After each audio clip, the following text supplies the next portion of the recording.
vez más difícil prestar atención, así que vamos a tratar de hacerlo lo más ameno que podamos. Es un tema que me gusta bastante a mí, el tema de la planificación, y responde a una pregunta clara. O sea, ¿qué es lo que vamos a hacer? O sea, planificar implica responderse ¿qué es lo que vamos a hacer?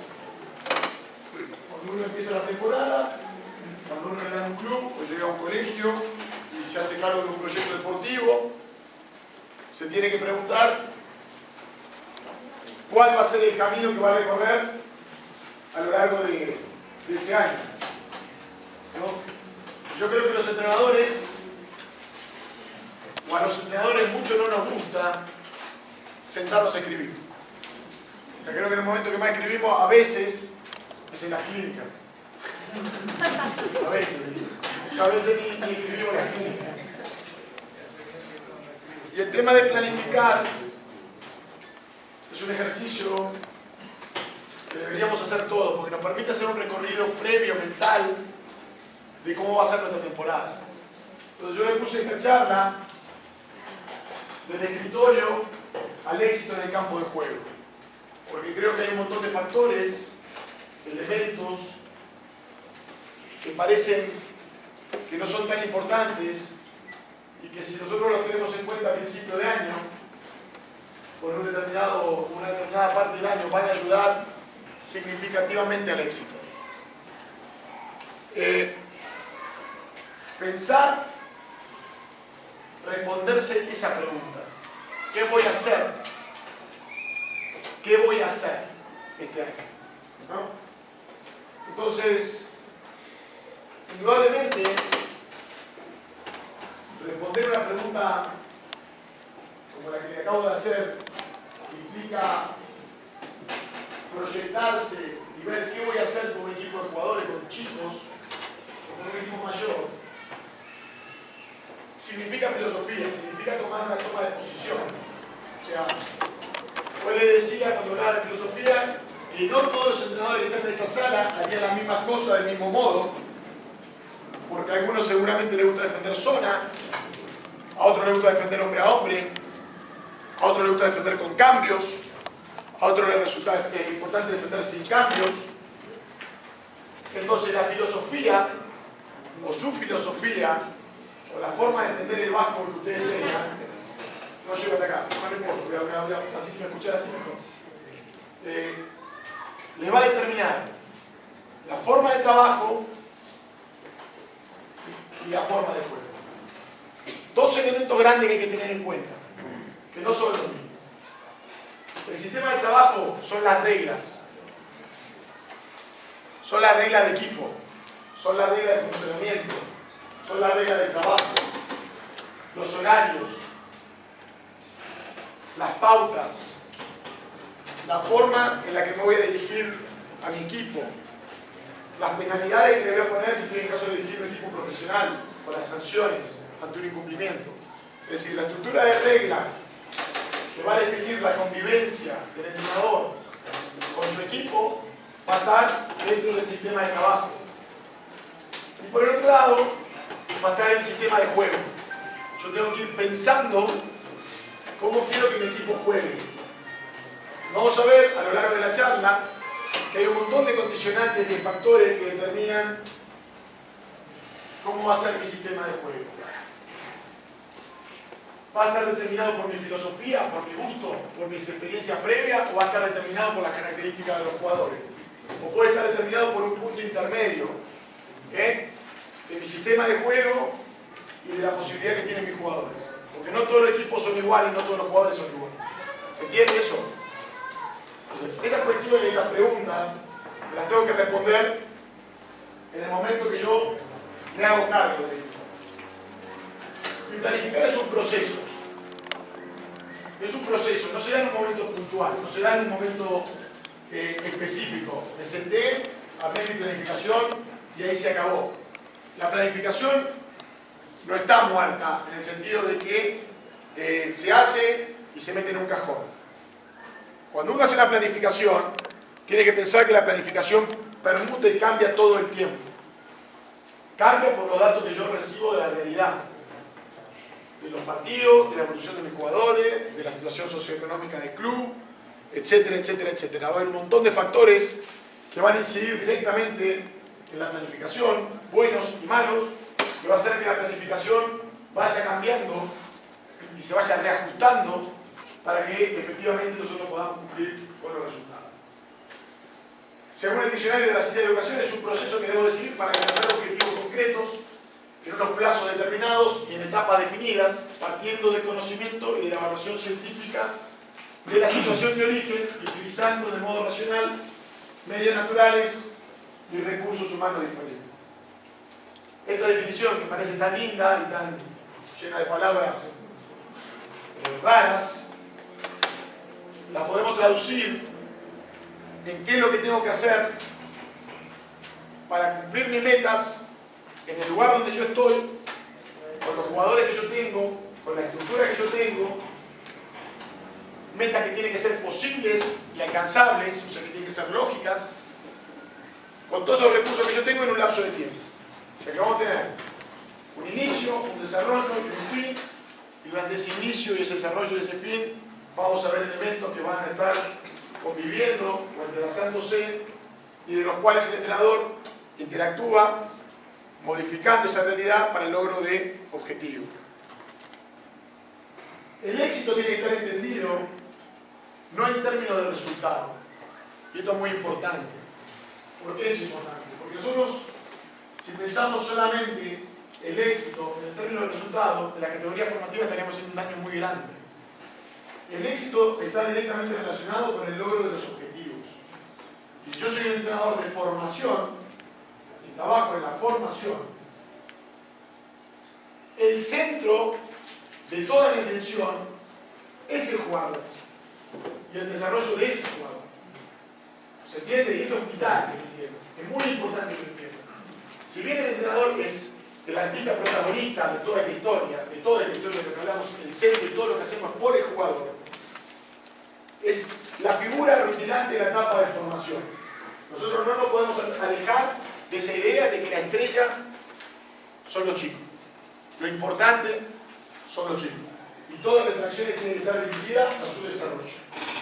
Entonces, cuando hablamos de éxito en la formación, hablamos del desarrollo de jugadores que tengan la mayor capacidad para adquirir fundamento posible.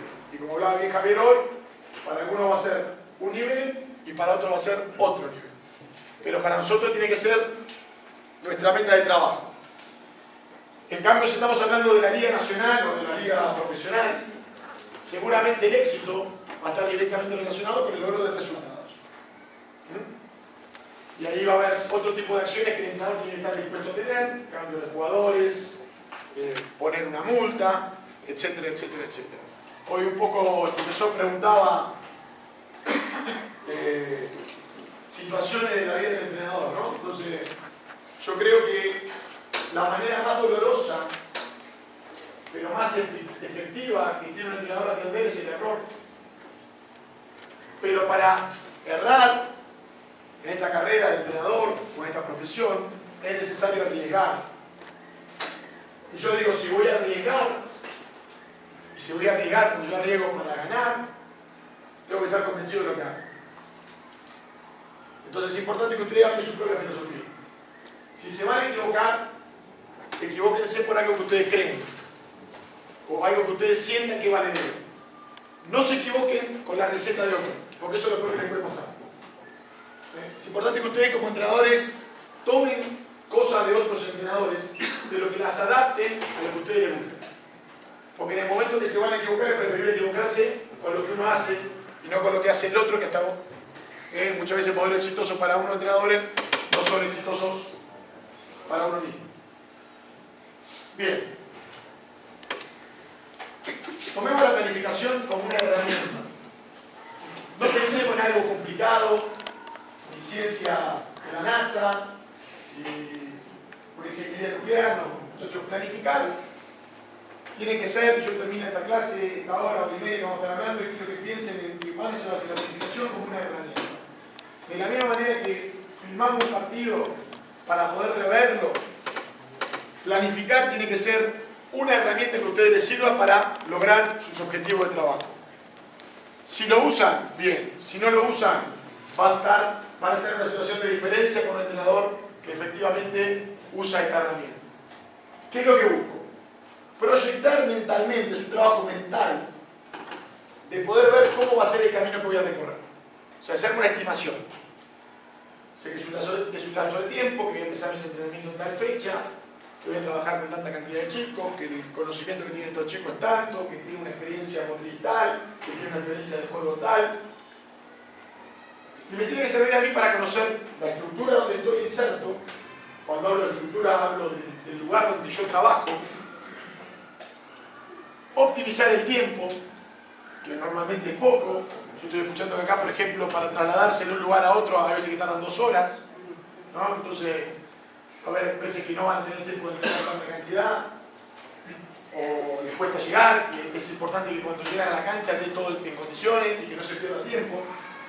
Optimizar los recursos, organizar las actividades, mejorar el rendimiento, poder prever situaciones que se puedan presentar y ajustar en la medida de lo posible para que ante un inconveniente yo pueda tener una respuesta instantánea del sistema que estoy hablando.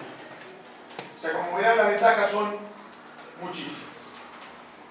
Y hablábamos un poco de un proceso, porque la planificación no es un acto de un momento, se va dando a lo largo del tiempo.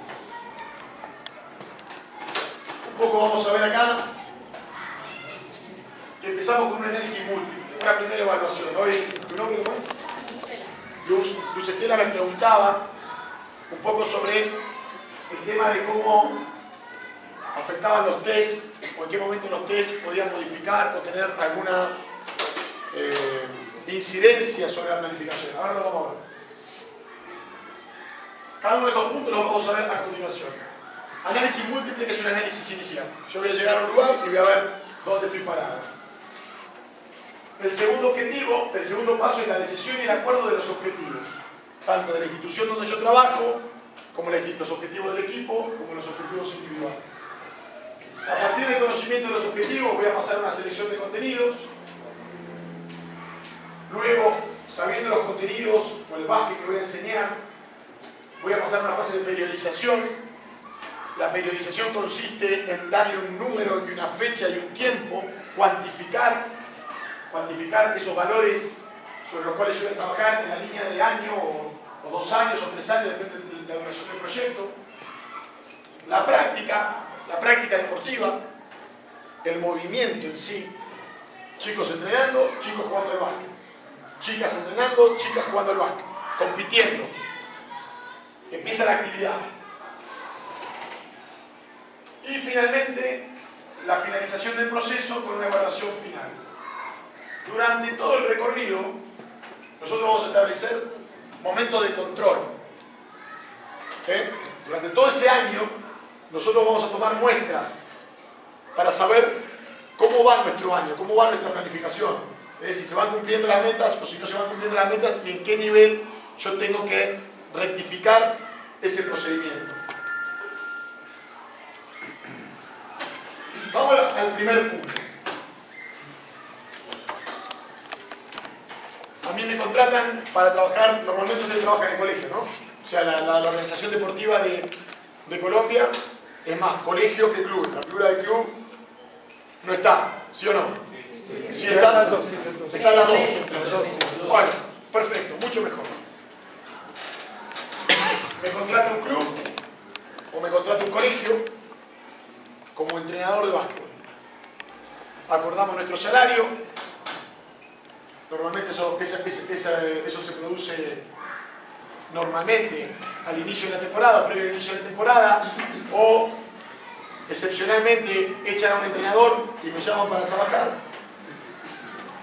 Y yo tengo que empezar a hacerme preguntas. Y este es el listado de las preguntas que yo me tengo que hacer. ¿Qué es lo que hay? ¿A dónde voy?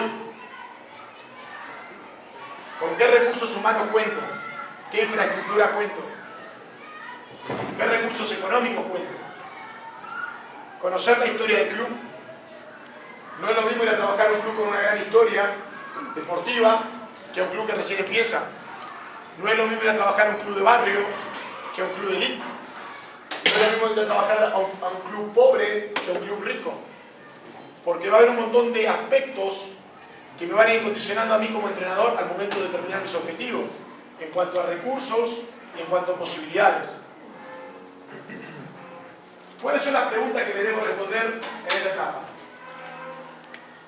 Clases de jugadores que tengo, la edad, la experiencia previa, los jugadores que tengo disponibles, si hace falta traer jugadores de otros clubes o de otros colegios para fortalecer el proyecto, qué conocimiento tienen, un poco ya lo habíamos dicho, la información respecto a esos jugadores, sea la información de ellos en cuanto a sus fundamentos, o en cuanto a su vida social, o en cuanto a su estrato social. Es decir, yo me tengo que nutrir de la mayor cantidad de información posible. ¿Quiénes fueron sus entrenadores? Muchas veces sabemos que hay muy buenos entrenadores de determinados lugares que a mí me dan la seguridad de que ese jugador va a tener una muy buena base. Cuando pasó por la mano de fulanito o menganito, sabemos que esos jugadores seguramente tienen una base muy alta. Fecha de inicio del entrenamiento. ¿Cuándo vamos a empezar a entrenar? ¿Qué material necesito? ¿Cómo están las instalaciones? Yo no puedo llegar el primer día al club sin haberlo ido a visitar previamente. Mi primer día en el club no puede ser mi primer día de entrenamiento. ¿Se entiende? Mi primer día en el club o en el colegio no puede ser mi primer día de entrenamiento. Yo tengo que ir antes. Tengo que ver cómo están las redes.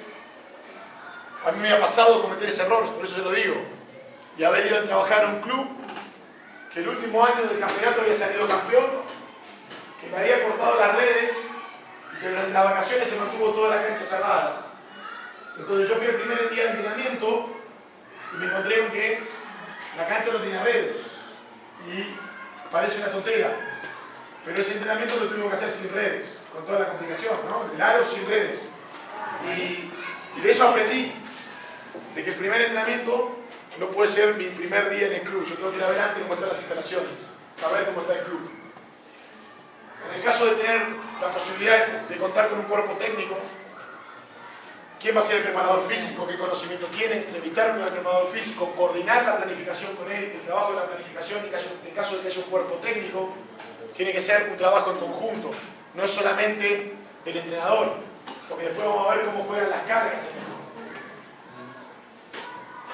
Cantidad de entrenamientos semanales, cantidad de horas por entrenamiento, cuántos torneos voy a participar, cuáles van a ser las fechas de los torneos, si compito de manera regional, si compito de manera nacional, saber si existen recursos económicos para mantener o para sostener la planificación. Entonces, como el horario de esta primera etapa es información. En la primera etapa de la planificación, en este primer inicio, yo lo que tengo que hacer es buscar información. Segunda etapa, ya cuento con la información, tengo datos específicos y tengo tres tipos de clasificación de objetivos. La primera es los objetivos institucionales. Son los objetivos del club, del organismo que me contrata. Sea el director deportivo, sea el presidente o el manager de la institución que me contrata. Siempre los objetivos institucionales con el entrenador tienen que ser acordados. Acuérdense de esa palabra, acordar los objetivos. Ustedes nunca compren los objetivos del dirigente per se, sin discutirlos, o sin haber visto las instalaciones, o sin saber cómo va a ser la estructura de trabajo, o sin conocer el presupuesto. Es fundamental que los objetivos siempre sean acordados con la institución. Ustedes tienen que estar de acuerdo. ¿Qué pasa si, por ejemplo, el director deportivo le dice que este equipo tiene que salir campeón y ustedes tienen el peor presupuesto de la liga? ¿Es posible? Difícil. Es muy difícil. Sería muy difícil. Entonces, siempre los objetivos tienen que ser posibles de ser cumplidos. Objetivos del equipo los tiene que acordar el entrenador con el equipo. A partir del diagnóstico inicial, de la información que yo cuento, de las características, sobre todo en el alto rendimiento, esto cuenta más para el alto rendimiento que para la formación. Tenemos que acordar los objetivos del equipo. Los objetivos individuales los marca el entrenador para el jugador. Sabiendo que el entrenador es el que conoce, marca objetivos individuales de mejora. Vos tenés que mejorar la postura defensiva, vos tenés que mejorar el tiro de 3 puntos, vos tenés que mejorar las acciones de 1 contra 1, vos tenés que mejorar el balance defensivo, el compromiso con la defensa, etcétera, etcétera, etcétera. Objetivos que indudablemente, de ser cumplidos, van a terminar o van a repercutir directamente en la mejora de los objetivos del equipo, ¿no? Espera, ese objetivo individual tiene que ser consensuado también con el jugador. El entrenador se lo tiene que comunicar y tiene que ser consensuado con el jugador. ¿Se entiende, no? Es una muy buena pregunta que me hacen. O sea, el objetivo individual lo define normalmente el entrenador, pero lo tiene que comunicar y lo tiene que acordar con el jugador. Si el jugador no está convencido de ese objetivo, no tiene sentido. Hoy cada vez más, hoy en esta época cada vez más, se busca la autogestión, se busca el autoentrenamiento. Por eso es importante que el entrenador comunique al jugador qué es lo que tiene que mejorar y que el jugador por su cuenta busque espacios de mejora. Normalmente trabajando con un plan de desarrollo que el entrenador le da al jugador. Importantísimo que el jugador pueda encontrar esos espacios por fuera, porque nunca van a alcanzar. El horario de entrenamiento nunca le va a alcanzar al jugador para la mejora de sus objetivos individuales. Siempre va a tener que buscar un horario antes o después, por fuera o por fuera del entrenamiento, para conseguir sus objetivos individuales. Y en ese punto, el entrenador tiene que trabajar, sobre todo a nivel mental, en cuanto a la motivación, en cuanto a su liderazgo, para que el jugador haga de sus objetivos propios y se comprometa. Las características de los objetivos son coherencia, que tienen que estar acordados, que tienen que ser racionales y que tienen que ser posible alcanzados con los recursos con que cuenta la institución y el tiempo que nos dan. ¿Está claro? Esas son las características de los objetivos. No tenemos que buscar objetivos que no sean fáciles de alcanzar, sino tenemos que buscar objetivos que realmente puedan ser alcanzados. Difíciles, pero posibles. Difíciles, pero posibles. Si son fáciles, seguramente vamos a estar actuando por debajo de la media de lo que realmente podemos lograr. La tercera etapa, análisis inicial, definición de contenidos, de objetivos, es la selección de los contenidos y de la metodología. ¿Esto va a depender de qué? Pregunto. De la evaluación. De la evaluación. Va a depender seguro de la evaluación. La evaluación va a condicionar todo el proceso. Pero ¿de qué va a depender contenidos y metodología? De las edades. ¿No? De lo que encontremos, seguramente, pero las edades de trabajo, o el marco, o los grupos de trabajo, si no queremos hablar tanto de edades, me va a determinar a mí qué parte del básquet voy a elegir. El contenido es todo el básquet. Nosotros tenemos que tener a disposición todo el básquet. Desde el dribbling, el pase, hasta llegar a los sistemas, hasta los diferentes tipos de expresiones que mostró Guillermo de la mañana. Todo el básquet. Ahora, en esta etapa yo voy a recortar partes que me resulten significativas para esos grupos con los cuales trabajo, ¿no? ¿Se entiende esto? Esto es importantísimo. Y con la metodología pasa lo mismo. ¿De qué manera voy a enseñar esos contenidos? A través de la selección de ejercicios que puedan bajarse a una determinada edad y que esos jugadores, como hablaba Javier hoy hace un ratito, puedan aprender. Entonces ahí hacemos el recorte de todo el básquet posible de lo que a mí me resulta significativo para esos grupos de trabajo. Y después, la etapa siguiente va a ser cómo voy a ubicar yo esas áreas, esos bloques de básquetbol a lo largo de todo el año para que guarden coherencia con los principios de la enseñanza. Porque yo no voy a poner todo a principio de año. Voy a poner aspectos fundamentales o los fundamentos o la estructura básica sobre la cual yo voy construyendo mi proyecto deportivo o mi plan de trabajo. ¿Se entiende? ¿Se entiende? Entonces, en esta etapa establezco qué voy a enseñar y cómo lo voy a enseñar. Cuarta, primera, evaluación. Segunda, objetivos. Tercera, contenido. ¿Me falta alguno? No, ahora viene periodización. Periodización. Entonces, toda esta teoría que venimos trabajando, hay que bajarla a una línea de tiempo. ¿Sí? La periodización me va a responder, primero, ¿a cuánto tiempo tengo? ¿Cuánto tiempo tengo? Y segunda, ¿qué voy a hacer con ese tiempo? ¿Qué voy a enseñar en ese tiempo? ¿Qué cosa voy a poner en la línea de tiempo? ¿Cuándo voy a poner el dribbling? ¿Cuándo voy a poner el pase? ¿Cuándo voy a poner uno contra uno? ¿Cuándo voy a poner la defensa a presión? Y nos vamos a dar cuenta que vamos a trabajar sobre bloques que se van a ir complejizando a partir de los primeros fundamentos o los primeros elementos que nosotros vayamos poniendo a principio de año. En cuanto al tiempo, para favorecer este orden o este ordenamiento, vamos a hablar de etapas. Y conforme la mayor etapa, menor etapa y menor etapa, le vamos a ir poniendo diferentes nombres. La etapa más grande, que ocupa el año, es el macrociclo, ¿no? Después tenemos mesociclos, microciclos, sesión de entrenamientos, las principales competencias. O sea, nosotros tenemos que hacer una ubicación espacial, en una línea de tiempo, de todos estos aspectos. Como les decía al principio, es importantísimo conocer el número de entrenamientos, el número de competencias, los descansos, para saber en qué momento apretar el acelerador y recargar, y en qué momento levantar el acelerador y permitir que se produzca la curva de rendimiento y el equipo en los momentos de la competencia rinda. Solo tenemos que estar buscando eso, en el alto rendimiento, en la alta competencia, trabajar con los ciclos de carga para que el momento de mejor rendimiento me llegue justo sobre la competencia.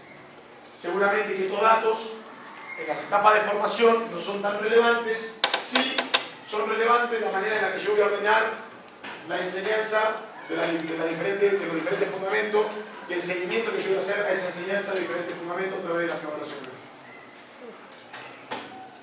Bueno, el macrociclo, unidad máxima del entrenamiento, normalmente coincide con la temporada. Hay veces, como por ejemplo en el deporte olímpico, en los deportes individuales, que este macrociclo puede durar más de un año. Normalmente en el básquetbol, el macrociclo dura la temporada de trabajo. Dependiendo del tiempo.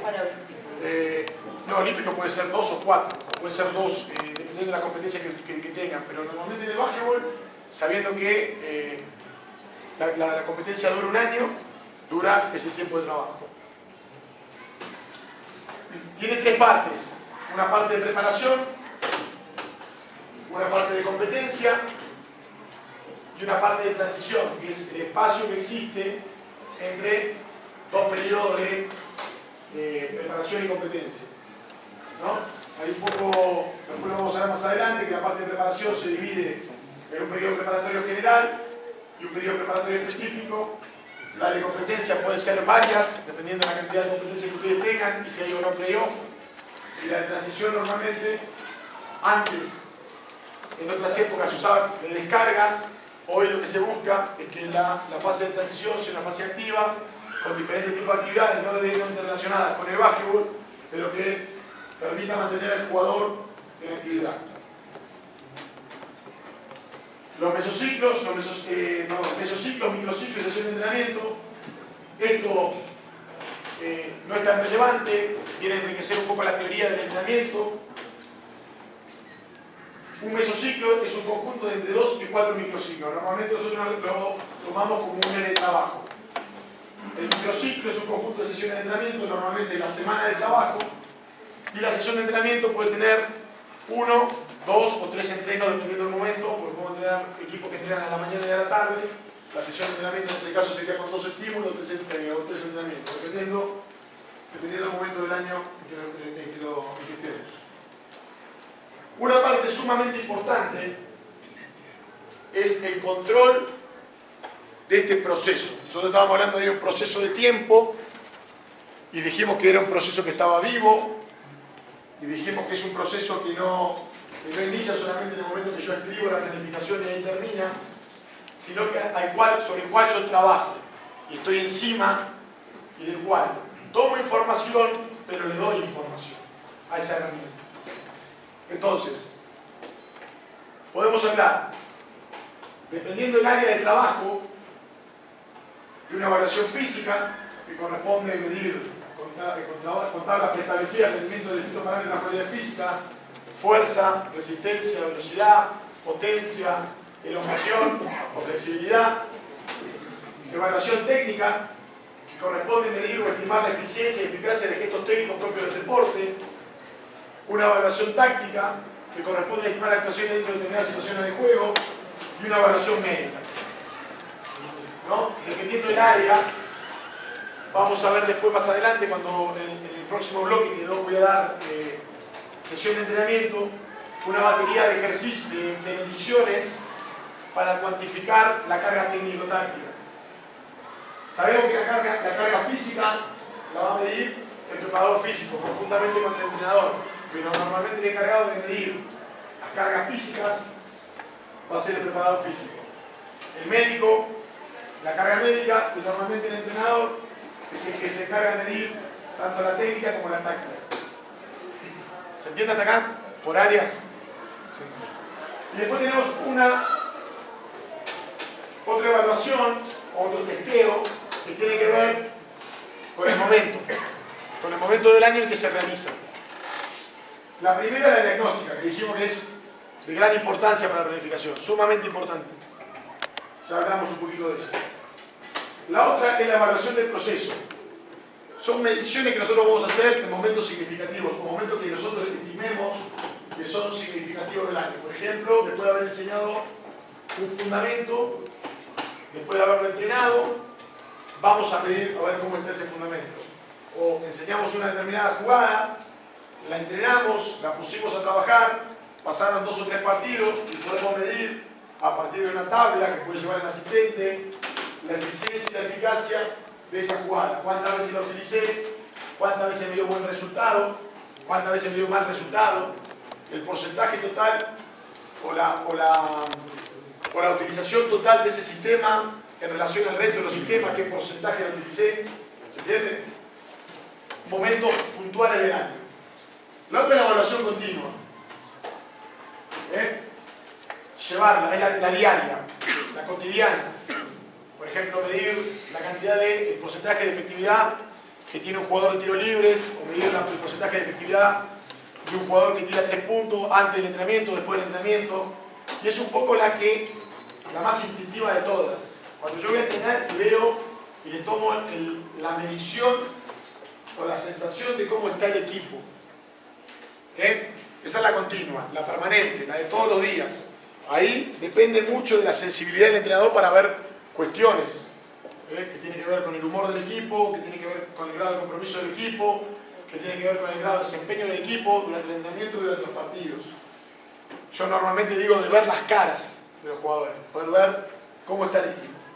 Y la evaluación final es la que realizo al final del proceso para saber si realmente esos objetivos que yo me diagramé al principio del año y los objetivos que yo les puse a los jugadores, que puse para el equipo y puse para el club o el colegio donde yo estoy trabajando, se cumplieron.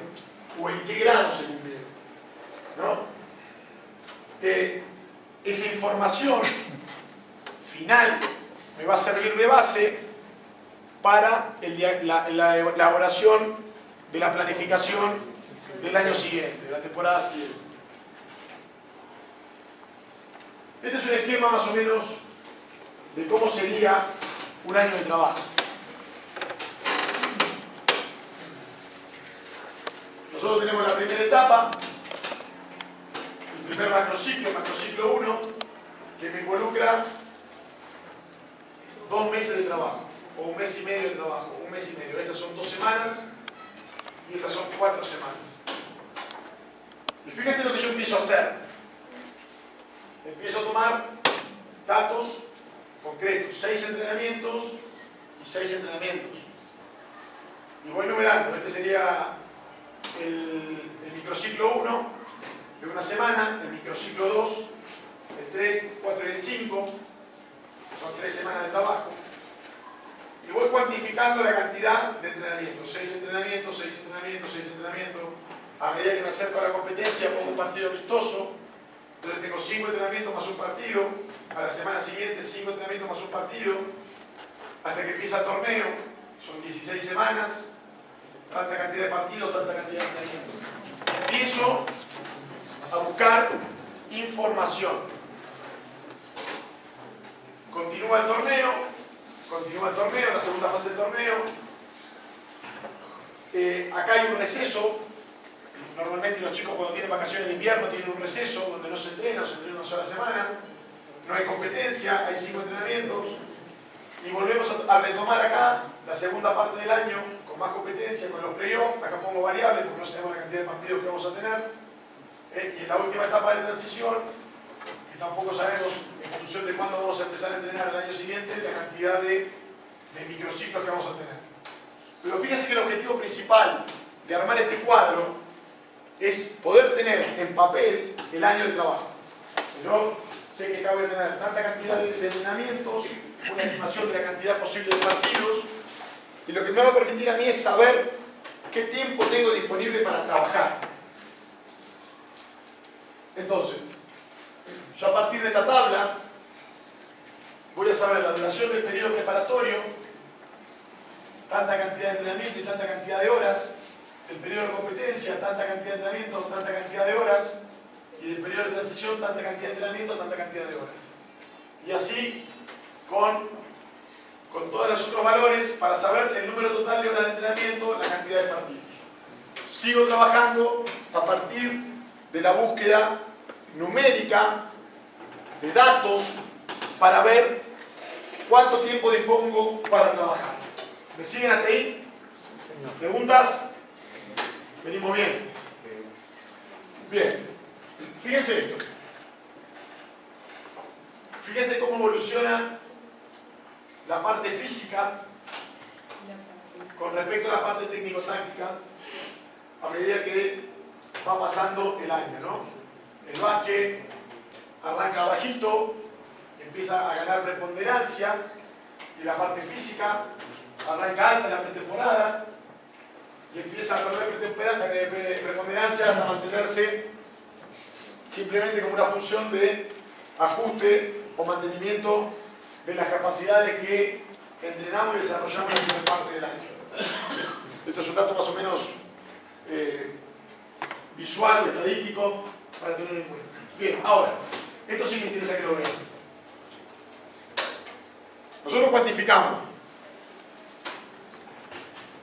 En la tabla anterior teníamos la cantidad de horas a partir del número de entrenamientos. Si yo sé que un entrenamiento mío me dura 1 hora o 1 hora y media y tengo la cantidad de entrenamientos totales del año, ¿qué puedo tener? ¿Qué puedo obtener?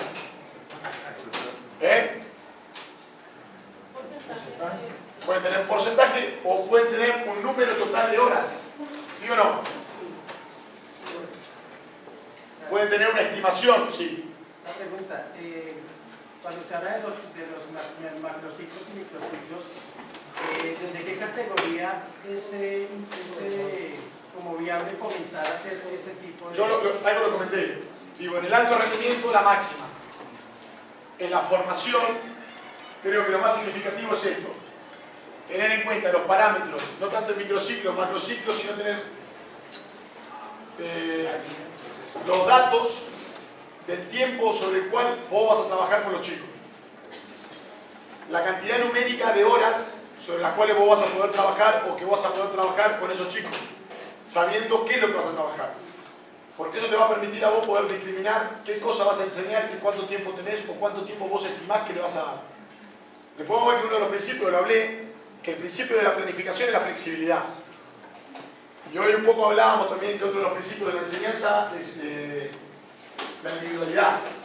Entonces te va a dar que muchas veces vos estimaste que un determinado contenido se va a desarrollar en 2 meses y al mes y medio el contenido ya está adquirido. Entonces vos te va a permitir hacer una adaptación positiva de tu planificación y avanzar e incorporar contenido que tal vez ese año pensaste que no ibas a poder incorporar.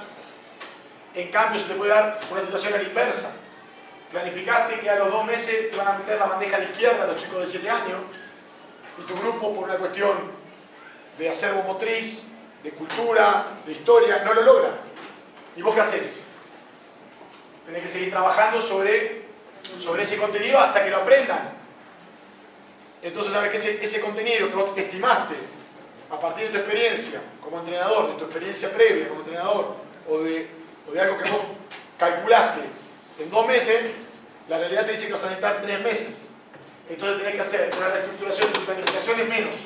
Y va a haber cosas que se tendrían que fundamentar sobre la bandeja a la izquierda, como puede ser una bandeja pasada, que va a tener que esperar más tiempo. ¿Se entiende? ¿Se entiende ese ejemplo? Ese ejemplo es claro. O sea que para poder determinar más claridad sobre los programas de entrenamiento, entonces en los niños sería un plan de enseñanza y en los grandes sería un programa de entrenamiento. Terminológicamente, yo creo que cada uno tiene la libertad de llamarlo como quiera. Seguramente la palabra entrenamiento se ajusta más al alto rendimiento y la enseñanza que quedaría perfecto para la formación. ¿Sí? Yo me parece válido, me gusta. Porque es que la pregunta viene, la conclusión viene con respecto a las categorías menores en los suramericanos.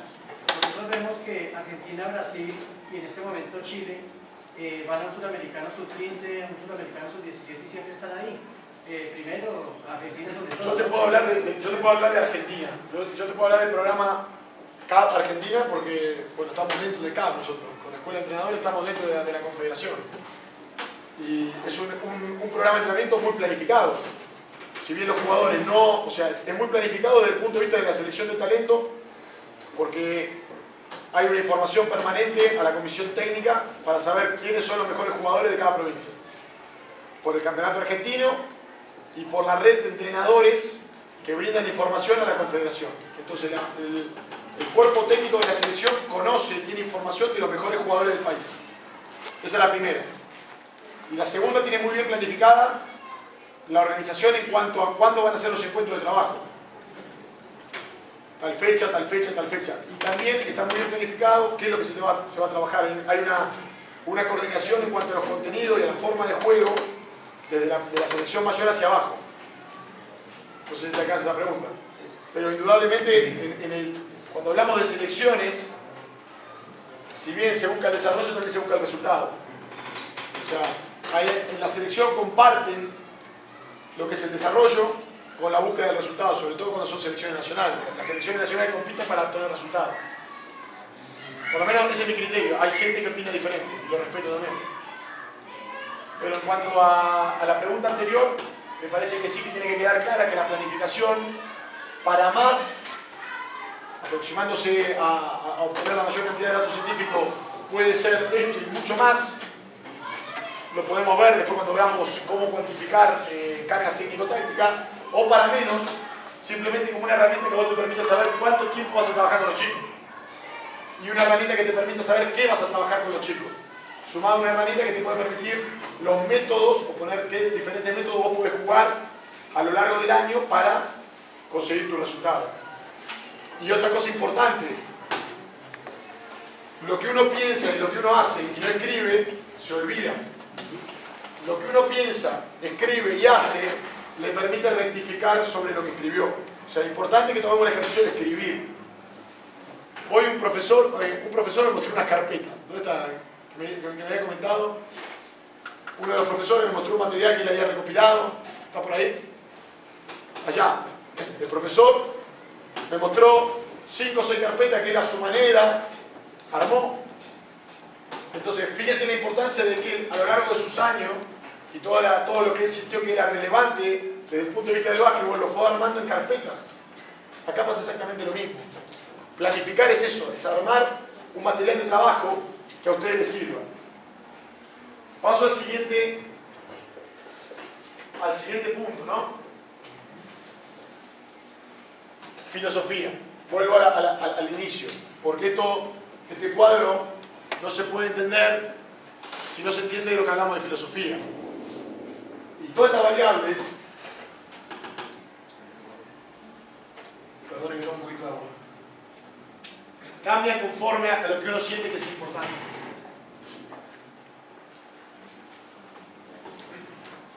básquet. Y ya empezamos a ser un poquito más específicos. Ya no hablamos del básquet general, sino empezamos a hablar de fundamentos, de ataque individual, de defensa individual, de ataque de equipo, defensa de equipo. Hoy lo que hicimos a la mañana, ¿qué fue? Contraataque. Lo metemos acá, ¿no?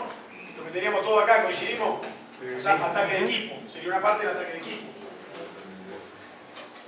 Entonces, ¿qué preponderancia yo le voy a dar en el periodo preparatorio general, donde la parte física es muy importante y tengo poquito tiempo? En ese poquito tiempo que le doy al básquet, ¿qué hago? Esa es la respuesta que igual. ¿Qué hago? ¿Qué enseño en los distintos periodos del básquet? Entonces, el 10% de ese tiempo, que puede ser 3 horas de la semana, se lo voy a dedicar a los fundamentos. El 10% al ataque individual, el 30% a la defensa individual, el 10% al ataque de equipo y el 40% a la defensa de equipo. ¿Por qué entienden que es filosofía? ¿Qué es lo más grande ahí? La defensa. ¿Y por qué se piensa que yo puse la defensa primero que el ataque? Porque me gusta. Porque yo siento que mis equipos se construyen a partir de la defensa. Hay entrenadores que dicen 50 y 50. Pero su pensamiento es así en todas las categorías. No. Mi pensamiento, por ejemplo, en la formación no. Ah, En la formación, para mí, esto cambia. va para arriba. Claro.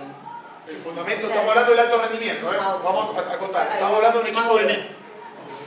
Estamos hablando de un equipo de primera división. Yo construyo a partir de la defensa. Me parece lo más significativo, lo más difícil. Otro entrenador dice, no, yo construyo a partir del ataque. Porque requiere más tiempo, porque las coordinaciones y el conocimiento de los jugadores en ataque son mucho más complicados. Entonces yo le doy más tiempo al ataque. Es válido. Ustedes ponen los parámetros que les resultan significativos o valiosos. Entonces, ahora, tenemos que transformar esos numeritos, esos porcentajes, en básquet. Y seguimos siendo más específicos. Entonces, ese 10% de defensa que yo tengo que trabajar, ¿qué es? ¿Qué pongo ahí? 10% de defensa individual. Bueno, hay que trabajar ejercicio de postura defensiva, de desplazamiento de 1 contra 1, de defensa del perímetro y de juego interior, los cortes, la defensa de penetraciones, los cierres, el bloqueo defensivo, los contenidos tácticos, como negar el medio, contener, dependiendo de lo que ustedes hagan. Defensa de equipo, ¿qué es lo que tengo que hacer? Ese 40%, esa gran cantidad de tiempo que tengo en la primera etapa. 2 contra 2, 3 contra 3, 4 contra 4, bloqueos o cortinas indirectas. ¿Pantallas dicen ustedes o cortinas? Pantallas. Las pantallas indirectas, las ayudas, las sobreayudas, las rotaciones, el boxeo. En el ataque individual, ¿qué trabajo? Fundamento de recepción, movimiento de pie, la triple amenaza y el juego poste bajo. En el ataque de equipo, ¿qué trabajo? Acciones de 2 contra 2 hasta 4 contra 4. Buscar el pase extra. Buscar la reversión. Juego interior. Regla de contraataque, juego por conceptos, juego sin el balón. En la parte de fundamento, ¿qué trabajo? Acciones de dribbling, pase, lanzamiento sobre todas las entradas en calor y la preparación física con balón. Fíjense que teníamos una cuantificación en horas. A esa cantidad de horas le dimos una relevancia en cuanto a la filosofía de un porcentaje de trabajo.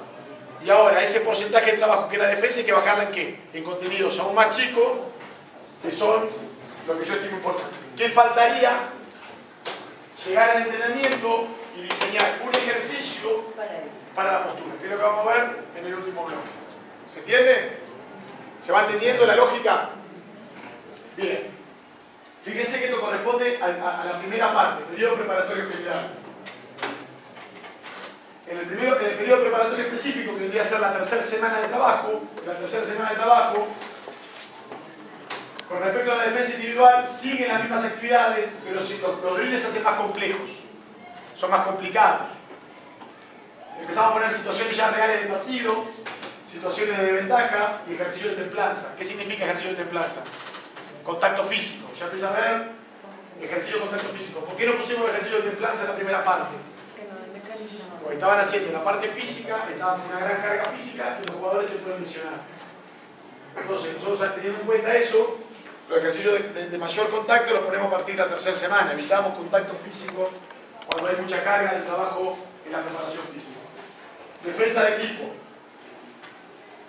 Llegamos al 5 contra 5, instalamos la presión en todo el campo, una defensa en zona, la regla de balance defensivo y defensa de situaciones complejas como puede ser un cuerno, un corte bucla, un triple poste, un bloqueo sucesivo. Igualmente vamos haciendo el trabajo con todas las etapas. Llegamos al periodo de competencia. Un cuerno. ¿Quería ver lo anterior? El cuerno. El cuerno, el ataque con dos jugadores en cuatro. Nosotros lo llamamos en Argentina cuerno. El cuerno es cuando hay dos postes altos y se produce un pick and roll ahí arriba, o mano a mano. En el periodo de competencia, fíjense que agregamos un contenido más, que la sesión de video y el scouting, que empieza a tomar horas, ¿no? Cuando proyectamos la filmación del equipo rival, o juntamos al equipo a tener una charla, son horas de tiempo que hay que cuantificar también. Bien, ahí no salió mi Facebook ni mi Twitter, pero la idea era ponerlo. Facebook es mi nombre, Facundo Petracci, Twitter es mi nombre, Facundo Petracci, y mi mail es mi nombre, facundopetracci@hotmail.com. Así que bueno, esta es la primera parte. No sé si hay preguntas, quisiera que hagamos a devolución, porque me parece que de las preguntas de ustedes mejoramos todo. Profe. El cuadro que diseñó para, digamos, la planeación técnico-táctica, ¿cómo interrelaciona los porcentajes? No, la de los porcentajes sobre... Esa. Si yo soy el entrenador, el preparador físico, el psicólogo, etc., en esos periodos de tiempo que dispongo para el desarrollo de contenidos, seguramente varía. Esto no es rígido. La preparación física, ¿cómo se interrelacionaría ahí? Esto es la parte específica. Esto representa, mira, esta tabla de acá representa ese 30% del tiempo. Este 30% de tiempo que vos tenés, esto, si lo pudieras abrir, sería la tabla esa. O sea, solamente hablo de los contenidos del básquetbol. Yo solamente me limité a la parte del básquetbol. El preparador físico, seguramente acá en su planificación va a ser trabajo de coordinación, trabajo de velocidad, trabajo de pista, trabajo. Yo me limité a la parte de planificación del área de básquetbol. Si nos ponemos de acuerdo, es importante ponerse de acuerdo y trabajar conjuntamente acá. Acá, por ejemplo, si la organización fuese más compleja aún, y vos tuvieses un psicólogo, el tiempo del psicólogo influiría en bajar los porcentajes del básquet y del preparador físico, ¿no? Y si tuviese, por ejemplo, planificada un trabajo comunitario, una acción comunitaria porque te lo impone el sponsor de tu equipo o tu dirigente, pues en este periodo preparatorio general, si hay un 2% de trabajo comunitario, o de sponsorización, o de, o sea, una acción con tu sponsor, lo tenés que planificar, porque le va a sacar de tiempo el resto de la variable. ¿Otra? Sí. A mi modo de ver, usted trabaja la preparación física, pues lo que entendí, la preparación física la hace directamente el preparador físico, usted se encarga de la preparación táctica. No, tiene que haber un trabajo conjunto. Allá va la pregunta. Sí. Si yo necesito, digamos, un método integrado, de que pudiera trabajar, por ejemplo, transición de defensa-ataque. Sí. Pero en la preparación física yo puedo hacer trabajar resistencia aeróbica, por decirlo así. Ahora vamos a pasar. Cuando veamos el segundo bloque de sesión de entrenamiento, yo te voy a mostrar una manera de que vos puedas cuantificar tu carga técnico-táctica para tener un valor de referencia a los efectos de poder trabajar conjuntamente con el preparador físico y que las cargas no suban demasiado o no queden demasiado bajas. Pero lo voy a mostrar después. Pero sí, la idea es tratar de, a partir del conocimiento que tiene el preparador físico en las cargas, lo ideal sería que en un cuerpo técnico en las cargas las maneje el preparador físico.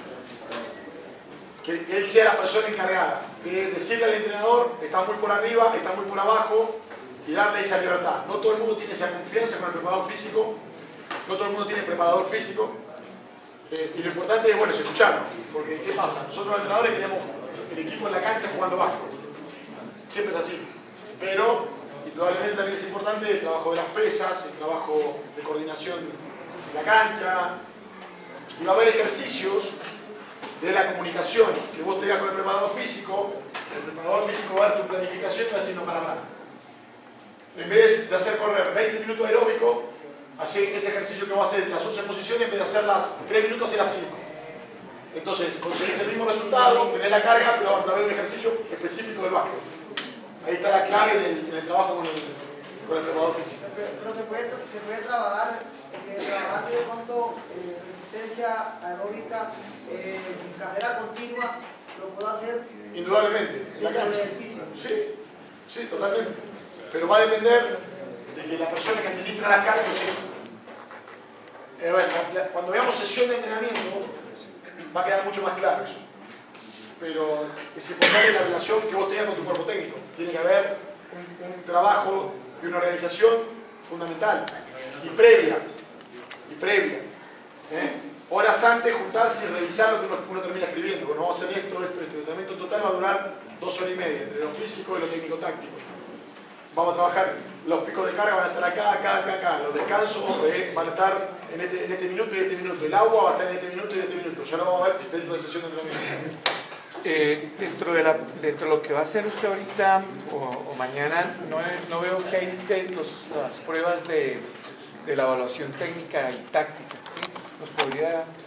Después. ¿Sí? ¿Después lo va a hacer? Gracias. Es algo, hacer evaluaciones técnico y tácticas, yo le decía, ella me hizo la misma pregunta, es muy subjetivo.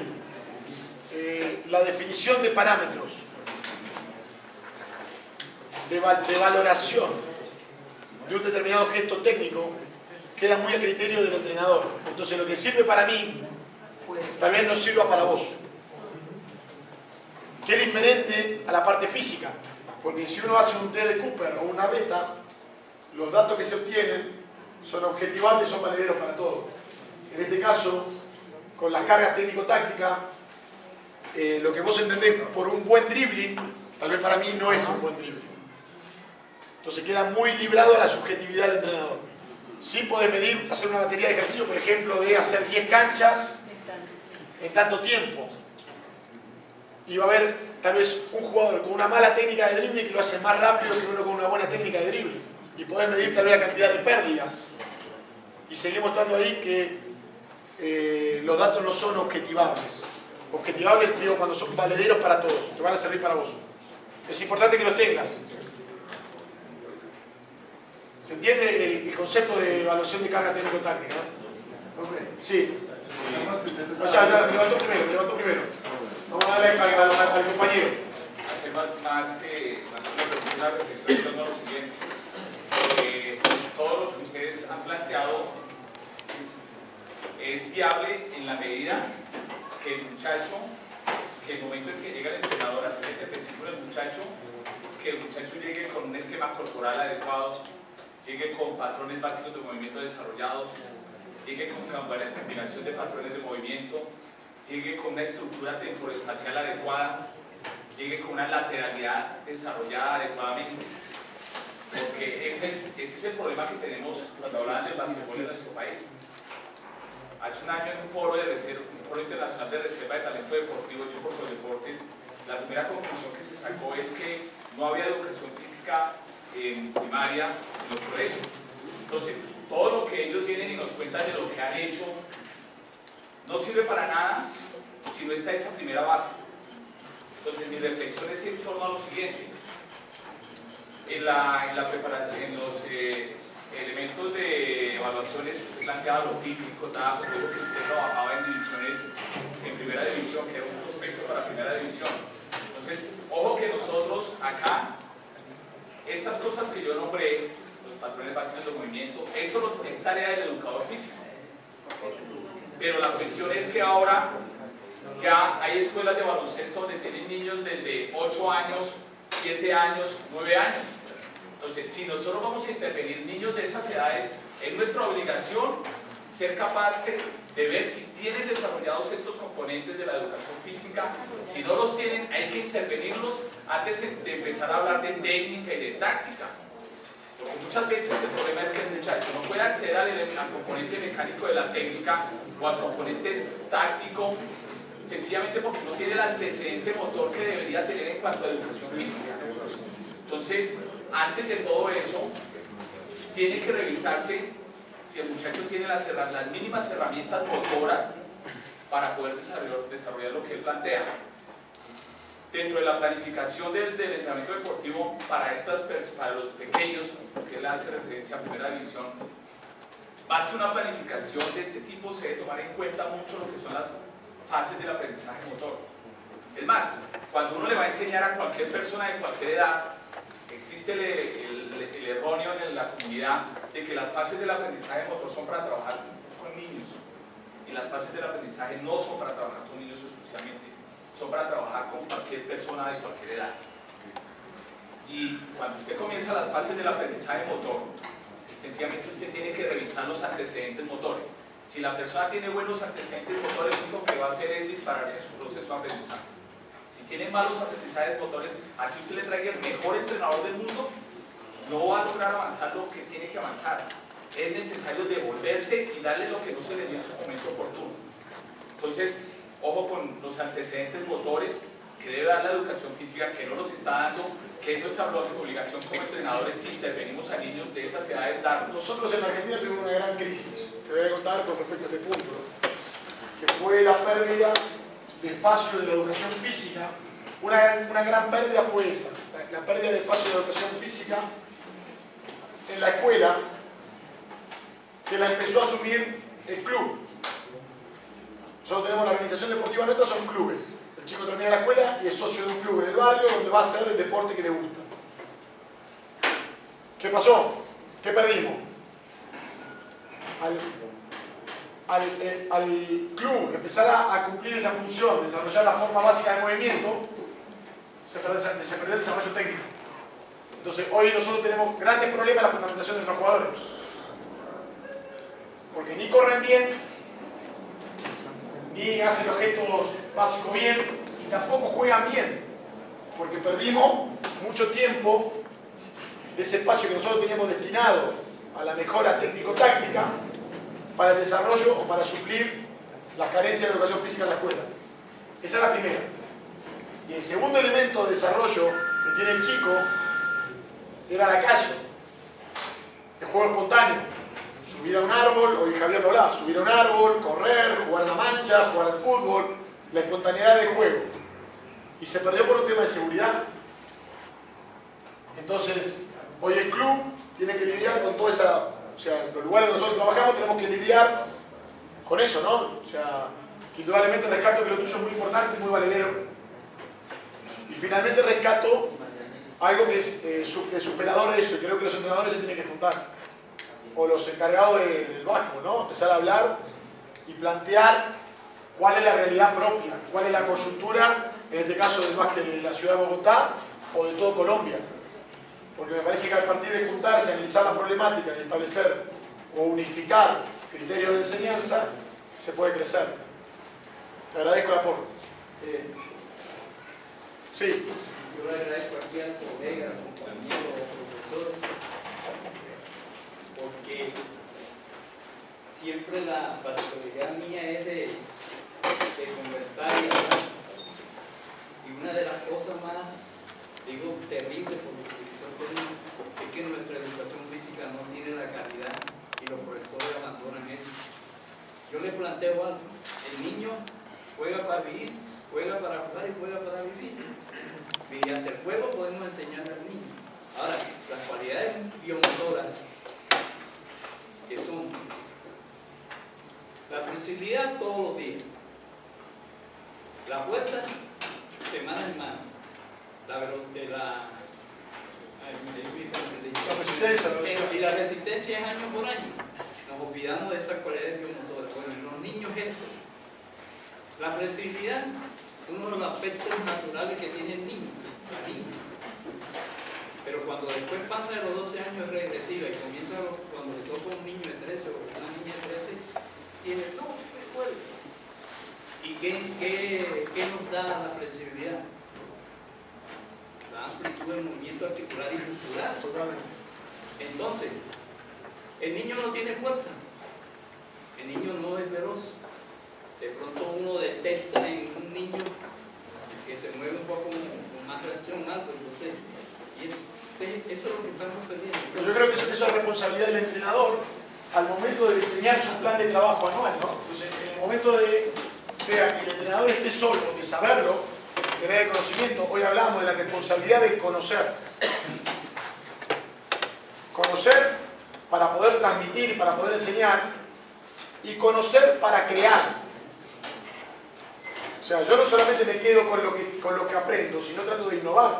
Pero para poder innovar sobre una técnica, para poder innovar sobre una táctica, primero tengo que conocer. Y la responsabilidad con respecto al jugador, que yo hoy dije, que el centro de la escena es el jugador, y debemos trabajar para el jugador, pasa por la responsabilidad de nosotros de estar capacitados, de hacer lo que están haciendo acá. Eso es fundamental. Si ustedes no se capacitan, o si se quedan con algo, o si son conformistas porque con lo que ustedes tienen les alcanza, indudablemente la media no va a crecer.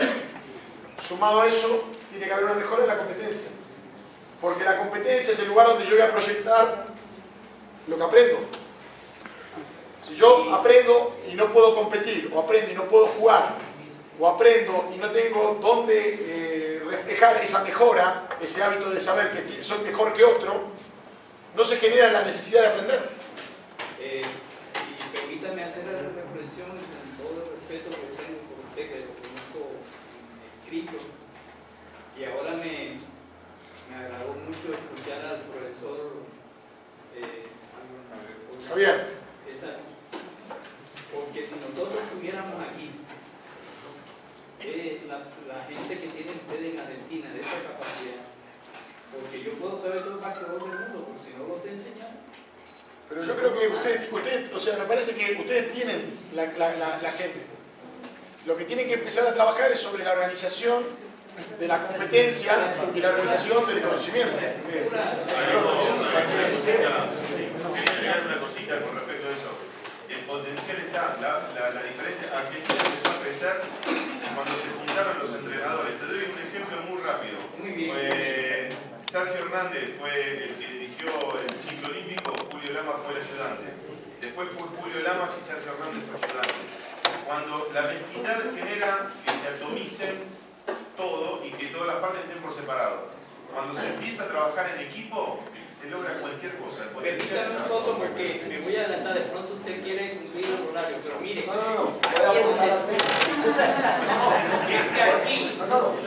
a profundizar el tema, contrario a lo que piensa el profe. A ver, material hay en Colombia, hay mucho material, pero hay un problema, profe. ¿Dónde está el trabajo? Aquí confundimos. ¿Cuál era la inquietud de la gente? Venga, ¿qué nivel nos va a dar la clínica? Pregunto yo, ¿nivel de qué? Aquí estamos mal informados y creemos que porque en la Federación Tres Gatos se inventaron que había que hacer un curso para ir a dirigir a los torneos nacionales, eso ya es suficiente para yo estar preparado para orientar un grupo de deportistas. Las comparaciones son odiosas, pero hay que hacerlas. El nivel 1 en ENEVA hay que durar un año trabajando para alcanzar el nivel 1 y te evalúan y si no, no pasas.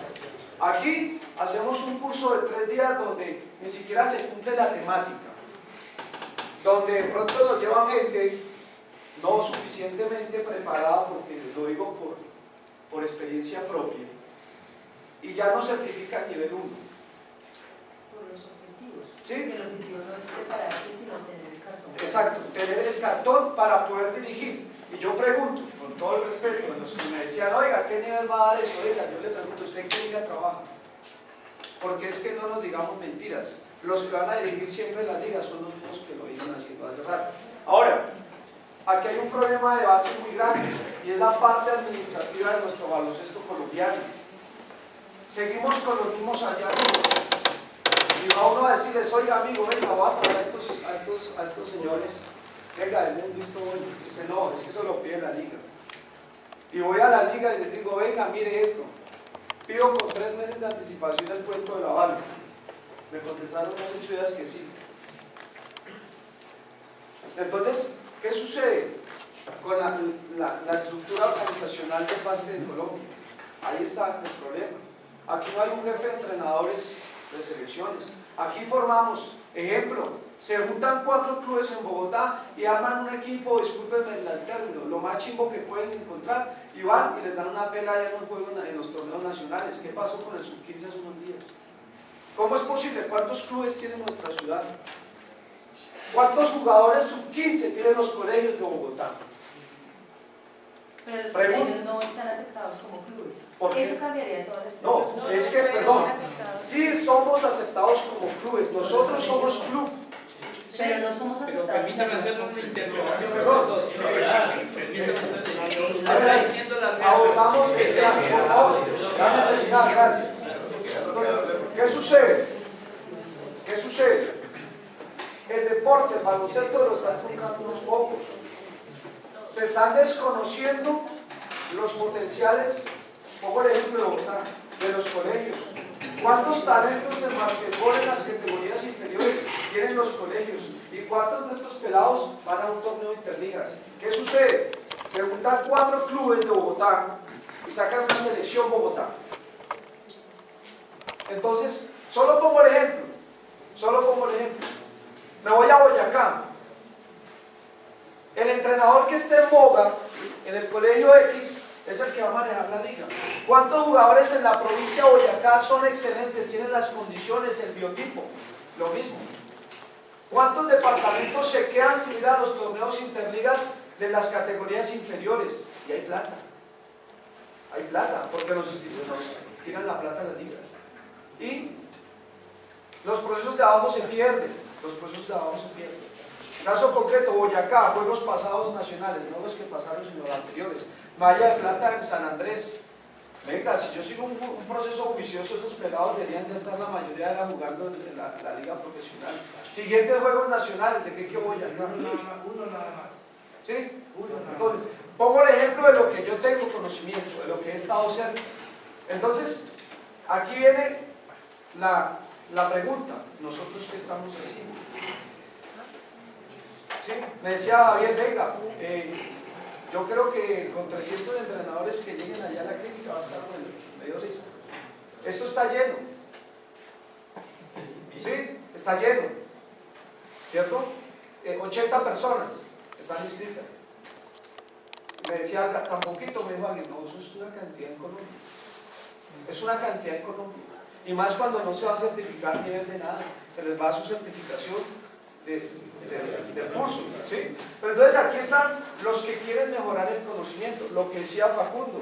Mire, ¿cuántos entrenadores de los clubes de las ligas de Bogotá que representan a Bogotá están acá?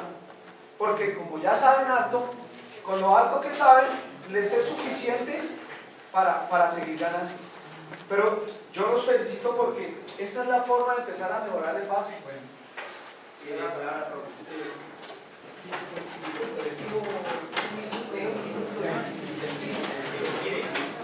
¿Quién convierte entrenadores aquí? El profesor acaba de plantear una cosa. ¿Quién conversa? Nadie. ¿Sabes lo que me he dedicado yo? A traer mis cosas y se las doy a él y esto y mira lo que tiene que hacer. Pero mire la cosa más terrible que existe en Colombia. Profesor, licenciado en educación física. Les pregunto yo, comienzo a hablar con ellos, entonces ellos se interesan y hablamos, les pregunto, oye mira, ¿cuántas fases tiene el juego de baloncesto? Defensa y ofensiva. La Universidad del Valle. Buen muchacho, enamorado de lo que está haciendo y todo eso. No, tiene 6 fases, comienza con el rebote defensivo y la sexta fase es el balance defensivo. Hay una regla, las 10 reglas de oro que tiene el baloncesto, que es poner en protección en el balance defensivo a 1, 2, 3, el pase y el otro que va a recibir, etc. Pero todavía veo más. Confunden técnica individual con fundamento.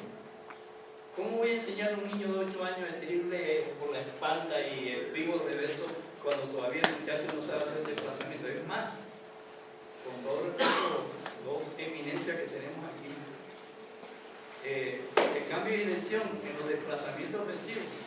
A veces no saben ni que la enseñanza del baloncesto tiene 3 partes: desplazamiento ofensivo con sus 5 partes, manejo del balón hasta llegar al tiro y apoderamiento del balón. Aquí casi apoderamiento del balón algo que lo entiendo. Entonces, ¿cómo estamos enseñando esto? Confunden técnica individual con esto, lo otro. Ahora, disculpe que lo le dije aquí al compañero que están aclarando que salir rápido no es transición, sino que hay contraataque, porque el juego de baloncesto es en línea recta, es contraataque, etc. Y que después vienen las 5 partes de la transición. Listo, profe, le agradecemos sus aportes, pero vamos a cortar un poco. Discúlpame. Disculpa. Yo les agradezco que me haya... pero llamarlos a todos. Mira, una pregunta, otra pregunta y terminamos este blog. Los errores que se cometen son para... Profe, y terminamos el blog. Gracias. Buenas tardes, yo soy Sofía, vengo a trabajar en la Topal. Así como tiene la capacidad de pronto de hacer esta clase de evento internacional. ¿Por qué no también se colocaba la tarea en la cabeza de otro? Si estamos acá, somos enamorados del baloncesto. Porque amamos y queremos el baloncesto, son todos. De todo se ve en los departamentos. Las ligas quieren acabar los clubes, a no saber que siempre hay muchas ligas que pierden los clubes de papel y no son nada. Entonces, ¿cuál es la invitación? A que si estamos 80, que sea 80 que gritemos a nivel nacional y que hablemos con individuos. Nos está dando un ejemplo, nuestro hermano argentino, Juan Javier, yo lo felicito. Y eso es lo que tenemos que hacer. Dejar a la envidia a un lado, dejar los egos a un lado y realmente construir lo que tiene el profe es algo que admirar. Lo que tenemos el profe Guillermo, algo que admirar y eso es bueno. Bueno, buenas tardes, de pronto no me conocen, yo soy Juan Pablo Leuro, soy entrenador del San Jorge. Afortunadamente pues he ocupado ciertos cargos en la Liga de Baloncesto, pues, desde entrenador hasta directivo, y realmente yo conozco a casi todos los que están acá, ¿sí? Y realmente es muy fácil hacer un club. Acercarse al instituto, eso es solamente llenar ciertos formatos y después, ciertos formatos, incluso la esposa de Carlos pues puede ayudar, Roxana, ¿sí? Es muy sencillo. Acercarse a la liga también es muy fácil. El único requisito pues que tiene cierto valor son 300.000 pesos que creo que hay que pagar, pero realmente sí es muy fácil, sino que a veces nosotros no lo hacemos porque pensamos que es difícil. Y todos los que hacemos básquetbol de verdad tenemos que acercarnos porque el básquetbol somos nosotros los que lo hacemos, son nuestros niños, ¿sí? Son muchos. Y allá simplemente hay pocos clubes. Rubén decía, ¿cuántos clubes hay? Creo que hay 13 clubes, ¿sí? Que conforman la liga. ¿Cuántos hay que trabajan? 5, 6, ¿sí? Pero los que hacemos el básquetbol somos nosotros, los colegios, ¿sí? Entonces, eso es sencillo. Profe, gracias. Iba a la renta, no fue ocultar, y es que lo que uno está viendo que está haciendo los colegios del norte, sobre todo, están desalimentando el trabajo de los clubes. ¿De los qué? De los clubes. Los clubes se están viendo beneficiados del trabajo de los colegios. Y lo chistoso, venga hermano, si usted va a jugar con el colegio, venga mañana, hermano. Así, mire, si usted va a ir a jugar con el colegio mañana no va a jugar con el club. Me ha pasado. Bueno, te contemos ahí porque esto, Sí. mejor dicho, Por eso porque fui breve. vamos ahorita en un break.